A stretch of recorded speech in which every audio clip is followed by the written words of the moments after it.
Kakak Natalius, Pak Wamen, Pak Sekjen, Pak Dirjen. Tadi kan Kakak Pigai bilang bahwa HAM itu punya apa? Punya pandangan yang luas. Bahkan Kakak Pigai lupa juga bahwa saya ini sebagai anggota DPR punya pengawasan yang lebih luas dari pandangan HAM-nya Kakak Pigai. Makanya itu saya memberi kritik kepada Kakak Pigai. Itu yang pertama. Yang kedua, kementerian ini sangat diperlukan bagi Republik ini. Tapi gimana ya? Kalau dada ini sesak tuh susah diomongkan. Ada kementerian yang mengajukan anggaran 3,7 triliun. Lalu Kementerian Keuangan itu menyetujui 700 miliar.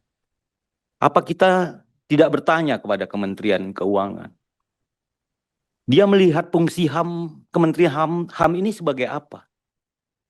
Sehingga kalau kita mengajukan 1,5 triliun, seperti Kementerian Hukum mengajukan 4,4 triliun, lalu disetujui 3,7 triliun atau 3,9 triliun, itu kan oke.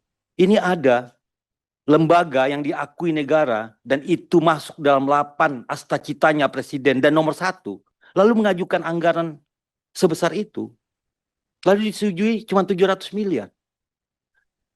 Kata-kata yang bagus apa itu? Itu mungkin Bu Sekjen kalau ketemu sama Dirjen Anggaran, coba tanyain. Apa yang salah dari pengajuan saya ini? Kenapa penghargaannya sebegitu? Dia berpikir nggak? Dia tahu nggak apa yang dikerjakan oleh kementerian? Makanya tadi dia Pitaloka menyebutkan 5%. 5%. Kalau 5% itu artinya bahwa uang negara hanya diberikan, ya Pak Pigai bisa bilang, ya saya dapat uang seperti ini, alhamdulillah, saya akan jalankan. Tapi fungsinya kementerian itu buat apa? Kan nggak ada fungsinya. Hanya punya uang 5%. Kan dulu pertemuan pertama saya sama Kakak Pigai, saya duduk di tempat umbu itu, saya kasih tahu. Kalau ini perusahaan, Kementerian HAM ini kan perusahaan yang bangkrut.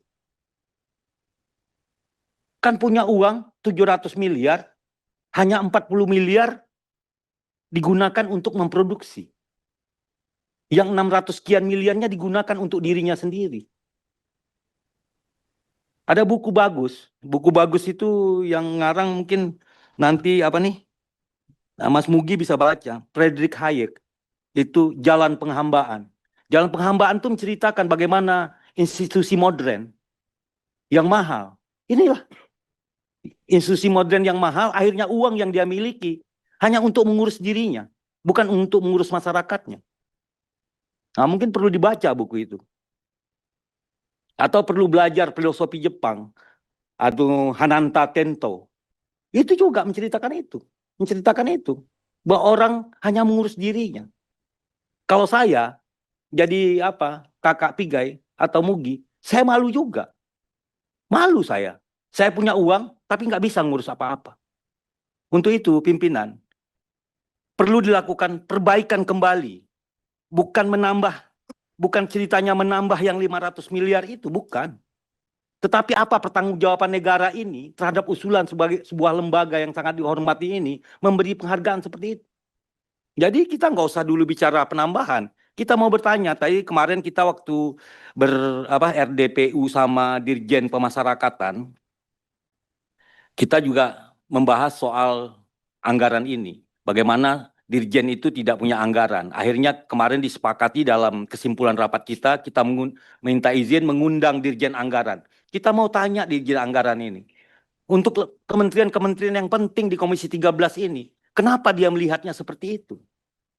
Ya kan, melihatnya seperti itu. Kan menghina ini namanya. Saya datang sama Kak Willy. Kak Willy bantulah saya 500.000. Kak Willy masa ngasih saya 10 rupiah? Itu kan menghina, kan lebih bagus tidak usah memberi. Kan lebih bagus Kementerian Keuangan jawab, kita ini nggak punya uang. Kementerian ini kita tutup aja gitu loh. Daripada begini, memberi seperti ini gitu. Nah, itu pesan saya. Sehingga teman-teman semua di Kementerian HAM ini punya harga diri yang memang harus tinggi. Tidak hanya Kakak Pigai tidak boleh juga. Alhamdulillah saya dapat begini karena saya ini memang kita menghormati Presiden Prabowo. Tapi apakah kementerian-kementerian yang menjadi mitra dan bertanggung jawab pada penganggaran ini juga punya pikiran sama dengan itu? Mungkin itu. Walaupun ila ahwa mitorik. Assalamualaikum warahmatullahi wabarakatuh. Nah, kalau ini kan tidak perlu pakai merdeka kan ya? Enggak. Nanti kalau Riau merdeka kan repot.